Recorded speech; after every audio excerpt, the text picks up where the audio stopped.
we've built up an audience of people who understand, I think, on the whole, that getting 3 or 4 really high quality pieces of journalism every week makes them more intelligent about the city, makes them feel more connected to the city than getting dozens and dozens of stories of average quality. And I think the frustration for a lot of people in the digital era is that you are bombarded with articles and information and pop-ups, and you do not know which ones to pay attention to. And so the argument that we're making is we're not going to give you everything all the time, but we are going to give you stories that are worth your time. And I think one of the big challenges of like being like a human being in this time is you don't know what's worth your time, and there's so much content. And so, I think a lot of media companies could make that argument a little bit more than they're making it.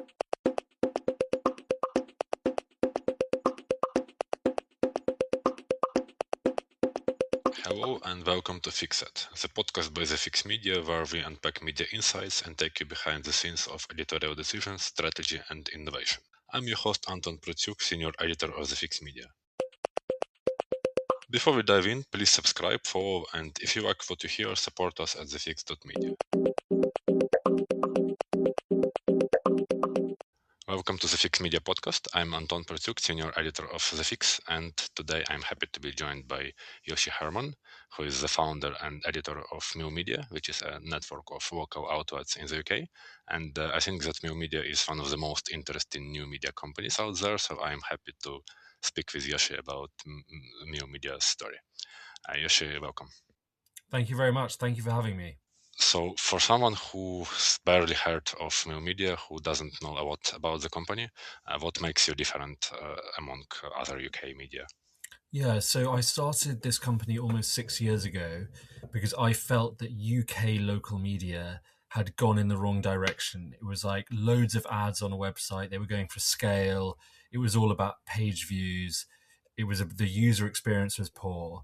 And a lot of the journalism was like declining in quality. Like there was some good journalism, but there was a lot of really, really bad clickbaity celebrity stuff. So I started Mill Media as a total opposite of that.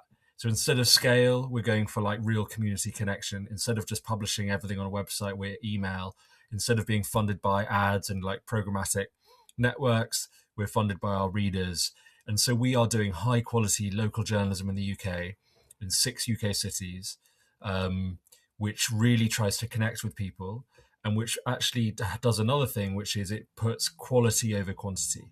So we only publish 4 editions a week, 4 emails a week. So really not very much content. But the point is, every time you get an email from us, it should be the type of story you couldn't read anywhere else. And we're trying to make local journalism sort of enjoyable to read again, rather than just like a purely kind of informational exchange. So you are present across 6 cities in the UK, right? And can you maybe talk briefly about how you grew from one local newsletter in Manchester to a network across the country? What were some key stops along the way that enabled you to grow? Yeah, so I started on my own, just me working in Manchester, writing 1 or 2 stories each week in an email newsletter. We now have 25 journalists across the country full time, and then we obviously have people who are part time, freelance, etc. on top of that. I think the first big stop along the way was realizing that people really want this. Like people really want high quality local journalism. So the first stop along the way was probably like a month or 2 in, where I realized like, okay, thousands of people are joining my email list, hundreds of people are willing to pay. Okay, there's like a product market fit. Like people want this. Another big stop along the way was probably a couple of years in, when I realized that I could get some capital, I could get some investment from people who I know, or people who work in media, people who oversee media companies, and I could expand to other cities. Because right from the beginning, I had been getting like messages from journalists in other cities saying, would you ever do this in Sheffield? Would you ever do this in Liverpool? Or would you ever do this in Birmingham? And the answer was usually, I would love to, but you need a bit of money at the start, because you're not going to like be profitable right from day one. So I think once I was able to bring in a little bit of money, first Substack gave us a grant. Then I got some money from some investors, including Mark Thompson, who's the former chief executive of the of the New York Times. Now he's running CNN. He used to run the BBC in the UK, so he's like a kind of a very, very like good person to have on the team. And Turi Munte, who's a great European media investor and really great media mind. I got about a dozen people like that to back us, with small amounts of money, but that allowed us to go to other places. So that was a big moment. And then I think like the last big moment has just been, I've noticed that the difference between us having like 2 or 3 cities and having 5 or 6 is huge, because suddenly we have now much a richer team, like a much richer talent pool. I don't know what the right way to describe it was, but now if we want to do an investigative story about the council, there's someone in our team, like someone in Glasgow or someone in Manchester, who knows how to do that story. If we want to do a database story, we've got someone with that expertise. We want to do an investigative story, we've now got Cameron Barr, who used to be the managing editor at the Washington Post. He's now our investigations editor. So by having more cities, we've now been able to afford a much wider like variety of journalists, and that's been like a major step forward for us. The quality of every city has gone up because we've got more of them. And you personally, you went from being a solo journalist to running a fairly large organization. Maybe not that huge, but still a much larger organization. How has this transition been to you personally? It's a good question. I mean, yeah. So at the beginning it was just me. Then it was like 2 or 3 people. When it's like 2 or 3 people or 4 people in an office, it's much easier to get your ideas across. Like you're working with people, they write their stories, you write your stories, you're working together, and I'm like intensively working on someone's stories, and I'm saying this works, this doesn't work, next time you need to do this, you're missing this from your reporting. And then once it starts being like there are people who I only see every few months, it's a very different, it's a different communication challenge more than anything. Like I think that our editing system works across cities. You can have a great editor in London who edits something in Liverpool because they're particularly suited to that kind of story. But the communication of what you want, like the communication of how to write in the way that we have a distinctive kind of narrative feature writing style, which is all about trying to make journalism like gripping, enjoyable, like connective. Getting that across when you're not in the same room is much more difficult. So I think that, I love running the company at this size, and I hope I'll enjoy in future running it at like, much bigger size, but it's a different challenge. And I think it's made me realize how hard it is to get like journalistic coaching across when you're not with someone, which is why I find it so depressing now that so many newsrooms are like closing the office and they're doing everything remotely, because I think like for really intensive coaching and training, it's super useful to be in one place together. So that's been like one big challenge. But I've enjoyed having to adapt to these new kind of ways of doing things. I want to talk about your editorial focus. You've just mentioned that you publish just a couple of articles per week. That's a luxury that's not available to a lot of media organizations.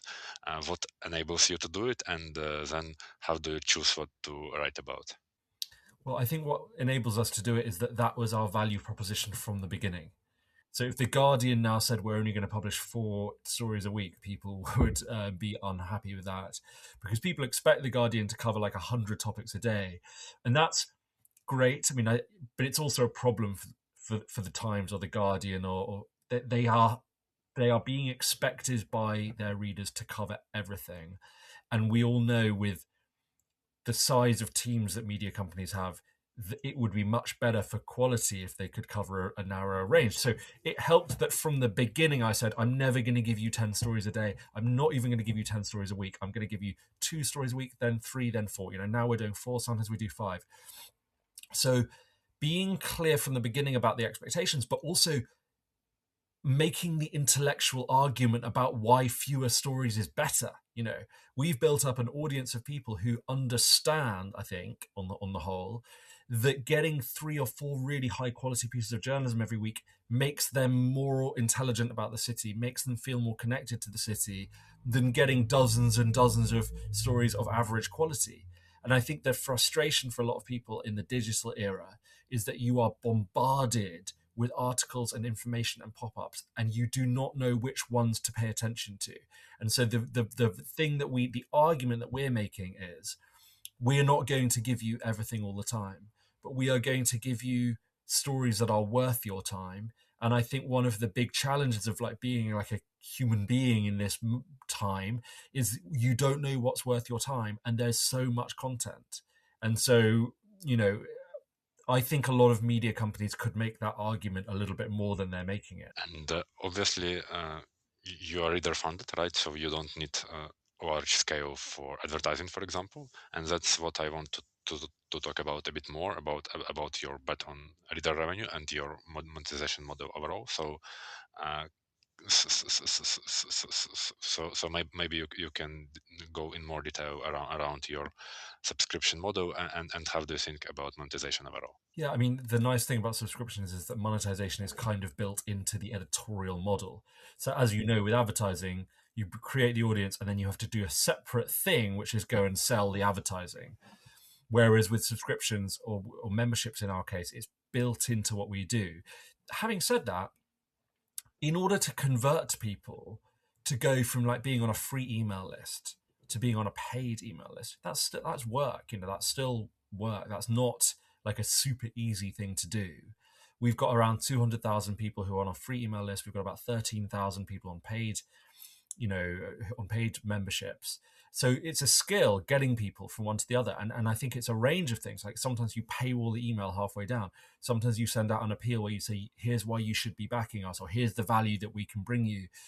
And I think the biggest factor in our revenue model is the quality of the stories.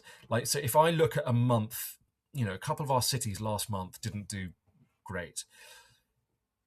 If I'm thinking about why they're not doing well growth-wise, the biggest factor is the quality of the journalism. Are they publishing amazing stuff?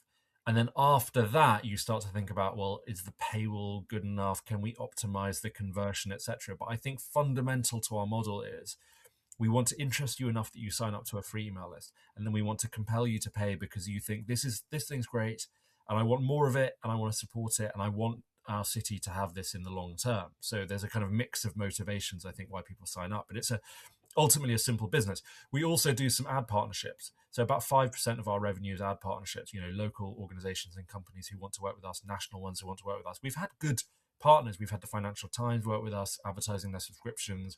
We've had the Royal Horticultural Society, which for you outside Britain sounds like a crazy thing, but it's actually a big national institution that owns lots of gardens, etc. They advertise with us. So we've had good partners. The challenge is scaling it, because it's not inherent to the editorial model. It's like you have to have someone going out and making every single sale. And it's fantastic when you sell something, but in a month where you're not selling so much, it's kind of like, it can get stressful. So, I want us to be more diversified. I think it's responsible as a media company to have, I don't know, I would still like to have 70% of my revenue from readers, but I think 95% means you're quite exposed to a recession in the economy that makes subscriptions less likely, or some kind of technological change, or perhaps even like you're not able to deliver editorially on the money for a couple of months. So I think it's good to diversify, but I always want to be primarily reader-powered, reader-funded. Yes, so basically you are 95% reader funded, and then 5% accounts for advertising, right? Yeah, and then there's a little bit like 1% of sort of like ad revenue, a bit of like kind of consulting revenue, etc. But yeah, we're that's the mix. Yes, and you mentioned that you have 13,000 paid subscribers overall, right?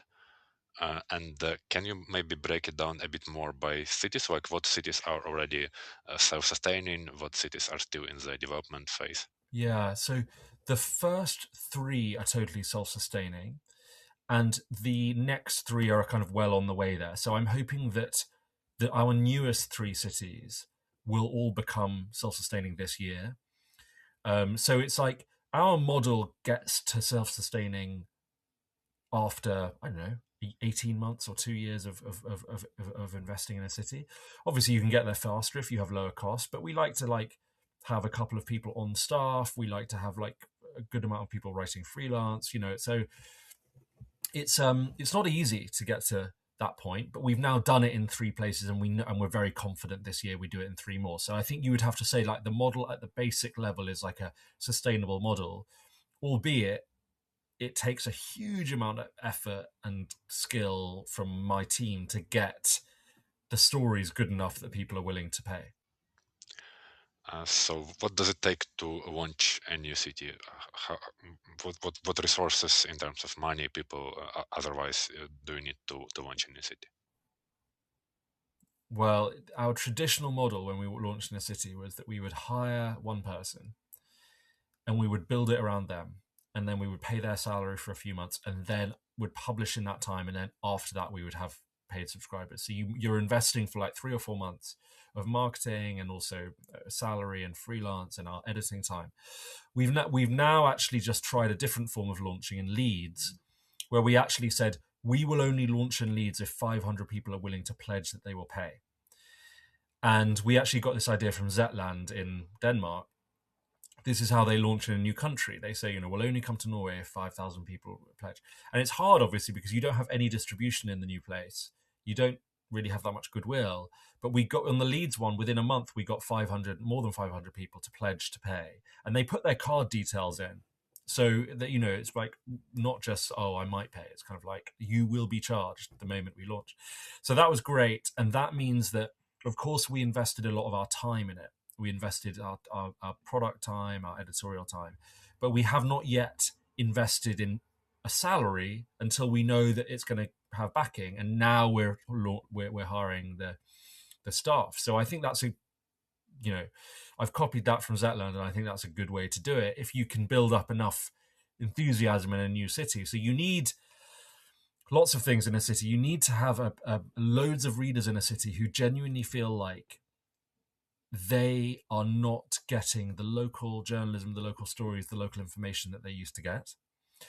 And you need to have a team who can like appeal to that, and good marketing, etc. And I used to think you needed, before you launched, to have hired someone, but now I think actually maybe you can hire someone once you've done the campaign, and then you build the publication around them when you launch. You are in 6 cities now. What are your next plans? Are you looking at new cities in the UK? Are you looking somewhere else as well? Well, Leeds will be our 7th one in the UK, and then I think I'm pretty happy with that. I mean, of course, if other opportunities come along, we'll take them. We get journalists getting in touch from other cities saying, would you ever do it in Newcastle or Bristol or Edinburgh or whatever? But it has to be the right person. It has to be the right time. We have to be convinced that, we're not going to a city just so that we can do what we do. We're going because we enjoy doing it and we think it's valuable, but also that we think it's really adding something.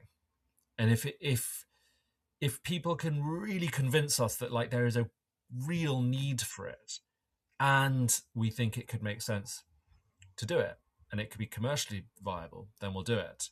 But I think we'll have our hands full for a while with 7. Yes. So the goal now is to grow the 7 outlets, the 7 publications you have, right? Yeah, I think so. And in a longer term perspective, would you like to expand in the UK, or would you like to try and export your model in other countries? I mean, I'm interested in the idea of it. I think it sounds like a fun thing to do. I mean, it's obviously difficult in Europe because of the language barriers.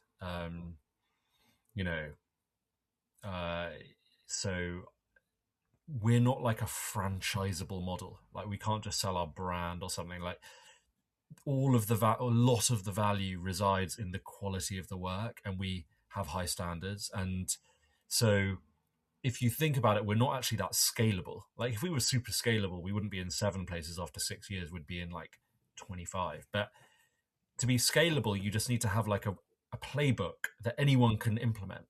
But we kind of think most people can't implement it. And there have been people who've tried to implement it outside of our company who maybe haven't done so well, and also some people who've made a variation of it and they have done well. So it's not super scalable. It's a hard, complex, high effort, high talent thing that's required. And so I've had to really go and find like people who are incredibly good at it and work really hard. I mean, you know, journalism is always a hard job. I think you're always having to work long hours and interview people on the weekends and evenings. But like a media startup where you're trying to like regenerate local news and you're trying to write really amazing stories that no one could read anywhere else, like it's hard. Like it's a lot of work. So kind of, a lot of things have to come into place to make it work. And talking about team management for a moment, you mentioned that around 25 people work for new media, right? How is the team distributed? What are the key roles within this 25 people? So we have, in most cities, we have a couple of writers, staff writers, and I believe quite firmly in having people on staff. Sometimes we also have people on freelance contracts a little bit, and we use freelance journalists on a piece by piece basis. But if you look at the most successful stories we've ever done, let's say you made a list of the 50 most successful stories we've ever done, the vast majority would be written by staff, because it's when you're on staff that you can take risks, that you can push harder on stories, that you can take longer on stories, etc. So a core team of a couple of staff writers in every city, an editor. Hopefully, in every city, we will eventually have an editor who just oversees that city. At the moment, we have that in some cities, but in other places, we have an editor who oversees two cities because we can't find the right person in that city. It's really hard to find like editors. I think you probably know that. Like, it's one of the hardest things in journalism is hiring editors. And then we have a few senior editors who kind of oversee the larger stories and who set the standards and who set the strategy. We have a managing editor, Moya Lothian McLean. We have a investigations editor, Cameron Barr. We have a few other senior editors. So we have that, and then we have me overseeing the team of senior editors. Plus, we have a few commercial people. So we have a head of operations. We have an ads, someone who's helping on ads. We have someone who heads up like community events, etc. So that a small commercial team that needs to be bigger. Like for us to grow in the way we want to, the commercial team will need to be bigger. And then a very, very strong editorial team, albeit like still very tiny teams. Like I think we're regularly outcompeting the large newspapers in our cities. We're certainly on, if you took the biggest stories in all of our cities last year, we are disproportionately breaking those stories compared to other people, winning like journalism awards, etc. But we're doing it with very small groups of people. Like it's very much like a study in like tiny groups of very focused people who are not promising to do volume but are promising to do quality, can actually deliver a lot more value than large groups of people with corporate owners who don't really have a strong journalistic vision of what needs to be done. And do you think there is some kind of a bigger lesson here that media companies can and should be leaner and smaller and achieve more with less? I think maybe the bigger lesson is that they should publish less. I think it's a volume thing. I mean, I wouldn't like advise the Guardian to have fewer staff, but I would strongly advise them to cut the amount that they publish by 30% or something. I know they've tried this. They go through waves of trying this, and it's a well-run company. So who am I to advise them? But I think that when I go on my media apps in the UK, I find a lot of quite unsatisfying stories which look like they've been done quite quickly. And when I go on my apps from the US publications, I tend to find things where it feels like the reporter has been on this for 3 days or a week or 2 weeks or 2 months. I think the UK media in particular needs to figure out how to publish fewer stories and give their journalists more time to work on them. And then maybe the second point is there's a thing about focus, isn't there? Like, I think the internet has been wonderful for journalism in some ways. I mean, it's democratized the way in which people can express themselves. It's meant that like people can get free information on a much wider scale. I mean, the idea that in the past you could just get free information, I mean, obviously not. You have to buy a newspaper or you have to sit down and watch the TV news at a particular time and watch loads of advertising or whatever. Now it's like you can go and get free information across the board. You can listen to unbelievably detailed political analysis on free podcasts. You can know so much about what's happening in your country, sadly not in your city or your locality, which is why we're doing what we're doing, but national and global news, you can get so much for free. So it's been wonderful in that respect. I do wonder though, Anton, whether there is a downside, which is that the internet has pulled media companies in dozens of different directions. You have a huge team of people. Some of them are doing this newsletter, some of them are doing this podcast, some of them are doing this video thing, some of them are working on this section, and you can almost feel them getting pulled in too many directions and lacking focus. I think it's really difficult for companies to do hundreds of things well. I think companies that do one or two things well are great. Sometimes companies can do about five or six things well. Really difficult to try and do everything. And you can just tell national newspapers in the UK feel that they have to do everything. They have to have a political daily podcast. They have to have an investigative narrative thing. They have to have a kind of, like a TikTok thing. They have to be involved in this trend and this fad. And I think it's pulling them away from the thing which you need, which is giving journalists enough time to do incredibly distinctive work. And if you don't do really distinctive work on the internet, you are then competing with loads of other highly undifferentiated content, and that's kind of and then you're cooked. So, tricky. Yes, and basically, as we wrap up, can you give us a couple of reflections of what do you know about running a media company now that you wish you had known in 2020 when you were just launching? Something that I've tried to get better at, and maybe I wish I did know it actually, is the way in which you listen to people. I think I'm quite an impatient person. I like to move quite fast on things, and I think my tendency in like an interaction with people will be to kind of be like, yeah, I've thought of that. We've already thought about that. We've already got a team trying that, Whereas I think that what you need to do when you're managing people is really listen. What is it that they're really concerned about? If when someone brings an idea, it's actually a nightmare. If someone brings an idea and you say, oh, we've already thought about that, or someone on the team is already testing that. That's not what you want to do. Like, you want to like really listen to what the idea is and make sure that people feel like they're being listened to, and be humble enough to say, well, maybe they are bringing something new. Like, I think I wish I knew at the beginning. I'm not saying this has been a disaster, but it's something I've had to learn. More just kind of really like focused listening. I went to a good session at the Reuters Institute for the Study of Journalism at Oxford. They have a program for media managers, and I went to this program, and I think it was Federica Cherubini who runs the program, who's brilliant, and on that program, one of the sessions really talks about just like deep listening, like how do you just really focus on what people are saying. And I think I wish I'd known that probably when I started out. I think that when I started out, this is a more boring point, but when I started out, I really, really believed in like being with people physically all the time. So as soon as we could get a physical office, even in COVID, as soon as the rules allowed us to get a physical office, we got one. And I think I probably still believe that that's the best way to communicate. If you can get people together, so we get the whole team together 3 times a year in one place, in one of our cities.